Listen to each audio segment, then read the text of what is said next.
యోహాను సువార్త 15వ అధ్యాయం మొదటి నుండి కొన్ని వచనాలు.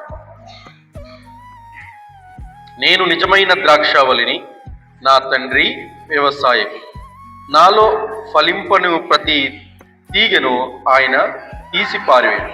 ఫలించు ప్రతి తీగె మరి ఎక్కువగా ఫలింపవలని దానిలో నుండి పనికిరాని తీగలను తీసి, నేను మీతో చెప్పిన మాటను బట్టి మీరు ఇప్పుడు పవిత్రులై ఉన్నారు. నా యందు నిలిచి ఉండుడి, మీ యందు నేను నిలిచియుండు. తీగ ద్రాక్షవల్లిలో నిలిచి ఉంటేనే గాని తనంతట తాను ఎలాగా ఫలింపదో, అలాగే నా యందు నిలిచి ఉంటేనే గాని మీరు ఫలింపరు. ద్రాక్షావళిని నేను, తీగలు మీరు.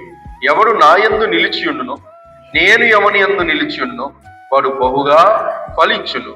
నాకు వేరుగా ఉండి మీరేమీ చేయలేరు. 2026వ సంవత్సరంలోనికి మనం వచ్చేసాము.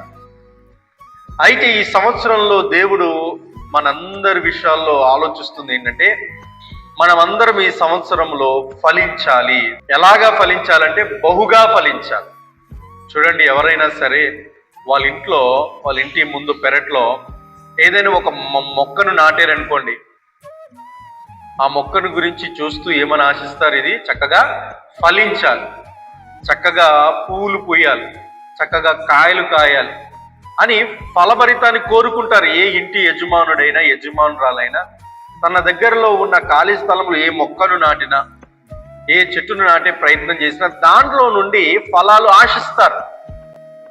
అలాగే దేవుడు కూడా ఈ 2026వ సంవత్సరంలో మనందరినీ ఎందుకు తీసుకొచ్చాడు అని అంటే, మనం ఈ సంవత్సరంలో బహుగా ఫలించాలి అని దేవుడు ఈ 2026వ సంవత్సరంలో దేవుడు మనలను తీసుకొని వచ్చాడు. గడిచిన 2025వ సంవత్సరంలో మనము దేవుడు ఆశించినట్లుగా ఫలించకపోయినా, దేవుడు మన జీవితాల్లో కోరుకున్నట్లుగా మనం అంతగా దేవుడిలో మనం ఎదగకపోయినా, దేవుడు కృప చూపించి 2026వ సంవత్సరంలో దేవుడు మనల్ని తీసుకుని వచ్చాడు.